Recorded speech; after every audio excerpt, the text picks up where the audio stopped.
I'm not a justice-minded person. Why did I help her when she was being harassed by thugs? I can't even understand it myself. I was in a hurry, with an important errand ahead of me. And yet, this beautiful girl looked up at me with those big eyes. My name is Tom. I'm 28 and work at an advertising agency. Just your average Joe working a 9 to 5. If there's anything that sets me apart, it might be that I have no family to speak of. My mom had me without ever getting married. I know nothing about my father. Never even heard a peep about him from mom. For me, the absence of a father figure was just the norm. Apparently, my mom cut ties with her own parents before I was born. By the time I had any memories, I had no grandparents either. Raised single-handedly by my mom, she passed away just as I was about to graduate college. Sitting by her sick bed, I cried, telling her I wish I could have done more for you. She simply replied, "You didn't need to," before slipping into unconsciousness. And just like that, she was gone. It was a very her way to go. Whimsical, a tad selfish, and slightly eccentric, that was my mom. It wasn't until I entered the workforce that I realized I might have inherited her personality. The way people perceived me was eerily similar to the way I saw my mother. Makes me chuckle thinking, like mother, like son. But hey, I made it to 28 just fine. I'm sure mom's watching over me from wherever she is, feeling content. At work, folks think I lack oomph but agree I'd get the job done. I'm motivated, it just doesn't seem to come across that way. Some even think I'm holding back my true potential. Truth be told, I enjoy my work. There's a sense of accomplishment and a clear end in sight. The only slight complaint I have is about my immediate supervisor. His name is Kevin. He used to be in charge of training us newcomers. Now, he's our direct supervisor. Kevin has always had a bad reputation around the office. He rarely does any work but has a knack for making it seem like he does. It would be more accurate to say that he is smart. Basically, he's incredibly good at taking credit for others' achievements. On top of that, he's an expert at brown-nosing the higher-ups. The kind to climb the ladder by using his subordinates as stepping stones. I know it's different for everyone, but it does make me wonder about his character. Being entrusted with such a big project alongside Kevin really gives me a headache. It's a major contract and a large-scale project, with formidable competitors to boot. The CEO himself has said that we can't afford to lose this presentation. Kevin is the project leader. We're supposed to work as his hands and feet. I did all the work for the presentation's content and created all the documents. I believe that, together with the other staff, we've come up with the best we can. Kevin only gives us sarcasm and notices, but does nothing to help us. I even doubt he fully grasps the project's details. His main job seems to be giving a summarized progress report to the CEO. You could say that's pretty much all Kevin does for work. And of course, he reports it as if it's all his own achievement. Some staff members are getting sick of Kevin and losing their motivation. It also became my role to listen to their complaints. With the final presentation scheduled for the next day, I was feeling a bit nervous. Only Kevin and I are set to attend. I don't think Kevin even checked the presentation details. I'm thinking it's a presentation I'm going to have to work on alone.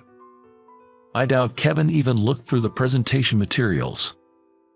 I wish anyone but Kevin was accompanying me, but he's the project leader, so there's no helping it. I sincerely hoped he wouldn't get in my way. On the day of the presentation, I left my home earlier than usual. No matter what kind of accident might occur on the way, being late isn't an option. I decided to take a shortcut to the station to get to the presentation venue ahead of time. I don't usually go this way, but I passed through a park behind the station. It turned out to be a poor decision. Let me go. Looking in the direction of the voice, a high school girl was surrounded by a sketchy group. They were insisting on hanging out with the reluctant girl. I couldn't just walk by, so I shouted, "Hey, knock it off." All eyes from the sketchy group turned to me at once. They looked a bit older than the high school girl. They seemed like college students who were used to having their way. "She's clearly not interested." They sneered at my words. The apparent leader of the group aggressively said, "Mind your own business." He didn't seem to want to back down. The high school girl looked up at me, clearly seeking help. Forcing her isn't manly. She doesn't want to hang out with you guys. Get it? At my words, they became menacing. I suddenly heard the sound of something cutting through the air. In the next instant, a sharp pain shot through my face. It wasn't until I hit the ground on my knees that I realized I'd been punched. Looking down at me, doubled over in pain, the gang laughed uproariously. My vision started to blur. Just when I thought, this isn't good, the gang's ringleader let out a scream. As my consciousness began to fade, the last thing I saw was a high school girl repeatedly kicking the leader where it hurts. Guess I wasn't the hero of this story after all. Listening to their screams, I slowly closed my eyes. While unconscious, I had a dream.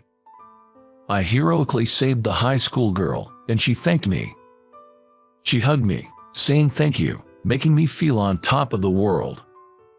And on closer inspection, the girl in the dream looked a lot like my girlfriend from high school. Even though I knew it was a dream, I enjoyed the sensation of her embrace. Cut me some slack, it's just a dream after all. Hey, how long are you gonna sleep? A gentle hand brushed my cheek. Just when I thought, what a great dream, I opened my eyes to see the high school girl looking at me with concern. Seeing her face, the first words out of my mouth were "I'm sorry." She was far more beautiful than my high school girlfriend ever was. Jumping into a fight when you're clearly not a fighter, are you stupid or just too kind? She said with a mix of exasperation and amusement. Not exactly the thanks I was expecting. It kind of ticked me off. But thanks anyway, she said with a sweet smile. I was completely captivated by her smile. Whoa, and in the next instant, I shot up and checked my watch. I was over 30 minutes late for the presentation. Checking my phone, it was flooded with missed calls from Kevin and from the head office. Sorry, I gotta run. I grabbed my things and dashed towards the subway station. I could feel her eyes on my back, but I had bigger problems. Outside the client's building, I ran into Kevin. As soon as he saw my face, he swung at me. "This whole project is screwed because of you. What's your deal? Got into a fight and now you're late. Give me a break." He grabbed my collar and berated me. "I'm sorry, I got caught up in some trouble." Kevin, not having any of it, immediately called the CEO. He was reporting that the presentation had failed. And all because I was late. He plans to put all the blame on me. Of course, my being late is inexcusable. But Kevin is the project lead. Even if I wasn't there, it's expected he'd handle the presentation. There's no way Kevin, who hasn't even read the documents, can step in as a substitute presenter. He was probably bombarded with questions at the meeting. Seeing Kevin timidly report, I started to care less about what happens next. The thought of working under this guy for much longer paints a bleak future. By the time I was called into the CEO's office, my decision was already made.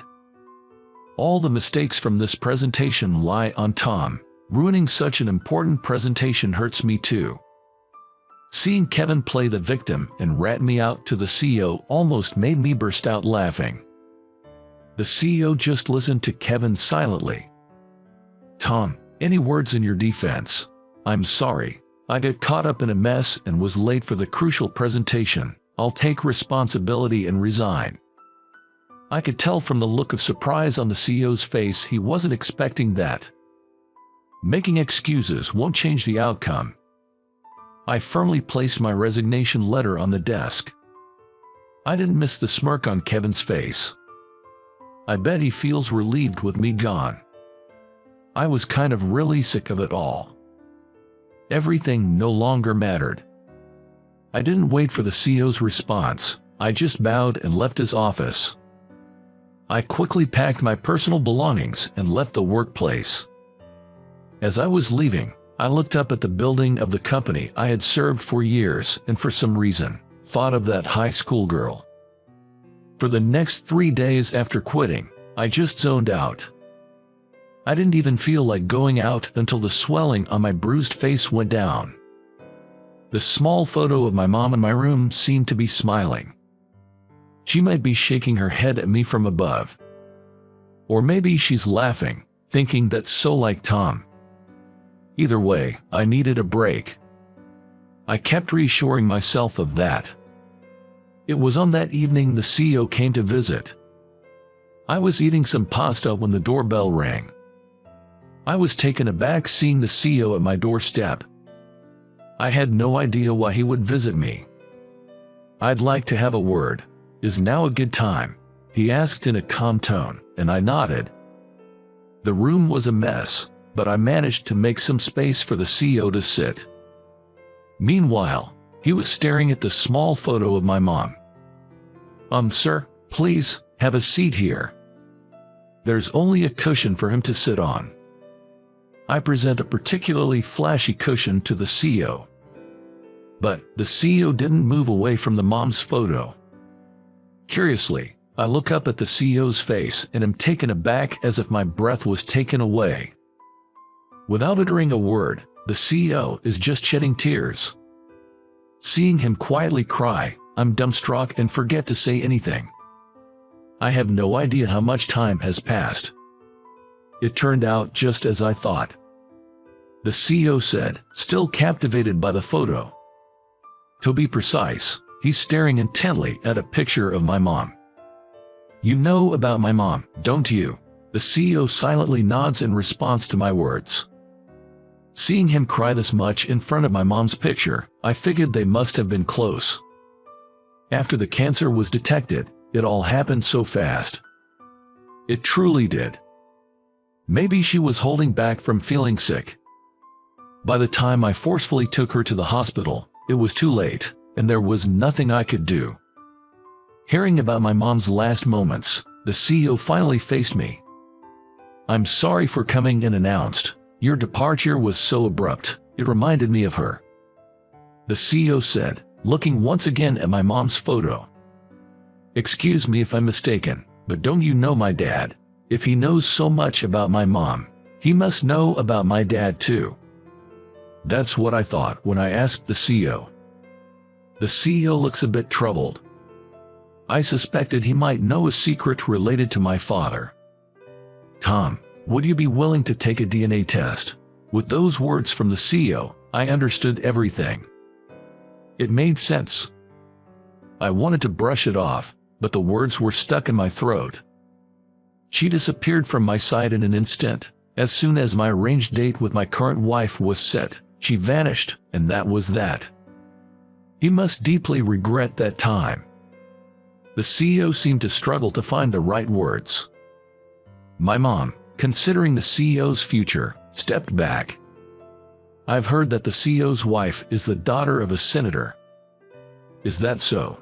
Sounds just like Mom. But sir, if she were still around, would you have chosen her?" "Oh, that's not the right way to ask. Could you have chosen her?"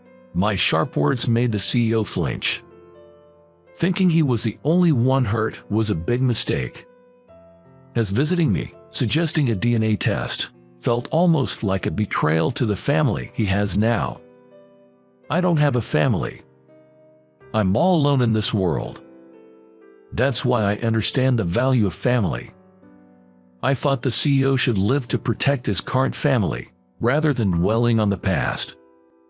"If you're seeking atonement," Mom would probably say, I began. "Huh? I don't need your pity." The CEO stared at me. probably seeing my mom and me. Could you please leave? I'm not even your employee anymore. Pointing at the front door, the CEO seemed at a loss for words to say to me. He probably wasn't used to being outright rejected by someone. In the end, the CEO couldn't even say a word to me and just left through the front door. It was the first time I met my dad, but I didn't feel anything special. I'm not in for playing silly games. That night, my late mother appeared in my dreams after a long time.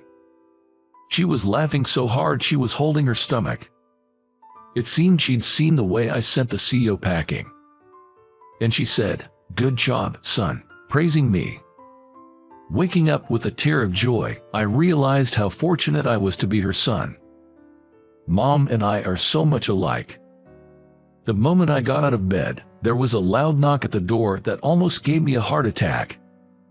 Why would someone bang on the door when there's a doorbell? I cautiously approached the door to check. "Hey, I know you're there. Open up." I recognized that angry female voice from behind the door. It was the high school girl I met in the park. I opened the door fearfully. She looked like she was about to kick it in.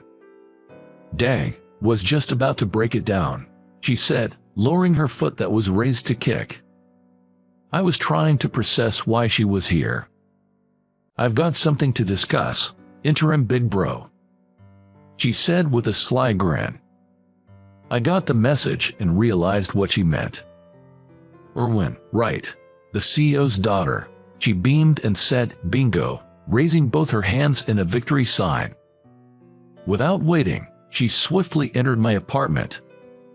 She tossed her shoes from inside to the doorway. Such bad manners for a CEO's daughter. Sighing, I arranged the tossed shoes and looked back into the room. I saw her, with hands clasped in prayer, standing in front of my mom's photo. The long lashes around her tightly shut eyes trembled slightly. She must be nervous in her own way. "Did the CEO tell you about me?" "Nope. Found some documents my mom was looking into." She turned to face me and began talking. Her name was Olivia. Apparently, she was the only child born to the CEO and his wife. Sadly, after giving birth to Olivia, the wife was diagnosed with cancer and had a full hysterectomy. She's still tormented by the fact that she hasn't given him a son. She blames herself for not being able to produce an heir. At that time, the CEO found a photo of my mother he had kept hidden, and after hiring a private investigator, they traced back to me. Olivia said she sneakily saw the documents her mother had kept hidden. Seeing my picture, she was surprised. Turns out, the guy who helped her in the park by chance was her own brother. She felt it was destiny. "Thanks for that time," Olivia said, giving a little nod. "Apparently, Dad said to cherish the family, but Mom knew about you. It's your job to keep my seemingly falling apart family together." She then handed me the DNA test papers. The idea of me holding her family together is beyond bizarre. I've always wanted a brother since I'm an only child. Mom can't have any more children but wants a son, and Dad, wanting an heir, is waiting for you. Receiving the documents, I was unsure how to respond. It all seemed to revolve around Olivia's family's needs. What's in it for me? They come and disrupt my quiet life. Don't they feel guilty? I thought it was a lousy negotiating technique. I guess my feelings showed on my face. Olivia smirked. "There's one benefit for you too." "What?" "It doesn't seem beneficial to me at all. You get a cute little sister like me." Olivia made a peace sign and laughed, showing it right in front of my eyes. "Isn't it great, both of us not being alone anymore?" "I see." Olivia seems to be a better negotiator than I thought. She presented a pretty tempting offer. Moreover, she looked confident. She seemed to not even consider the possibility of being turned down. This seems like the time to give in. "All right, I give up. I'll take the test." Before I could finish, Olivia jumped onto me. Holding her soft, warm body, I panicked. It's been so long since I've had such close contact with anyone. It's overwhelming. Whoa. Hold on. I'm not confirmed as your brother yet. You'll get me caught. Trying to gently push Olivia away, she resisted, hugging tighter. In a very soft voice, she said, "Thank you. That CEO is one lucky man. Having such a thoughtful daughter. Plus, wanting a son too. Talk about luxury problems. But if it means I get a family, why not? If Olivia no longer has lonely nights by herself, then maybe my existence isn't in vain." From the DNA test, it's confirmed that the CEO and I are related by blood. When opening the results, I met Olivia's mother for the first time. She's the complete opposite of my mother. Elegant and gentle, the kind of woman who supports her man. She respectfully bowed to me, making me feel somewhat embarrassed. I thought she might dislike me, being another woman's son, but she welcomed me so warmly it was shocking. She even cried out of happiness for having a son, and I was at a loss for words. In the end, after the DNA results, it was decided that I'd return to work. I was appointed as the CEO's secretary. Essentially, I'm to support and learn about the CEO's work up close. I didn't want to live with him right away, so I'm still living alone in an apartment. Olivia frequently visits, sharing her troubles and complaints with me. Lately, she's been seeking advice about love. Who would have thought, a year ago, that I'd be giving love advice to my little sister? I've been guiding her, helping her with her love matters, so she can make the right choices.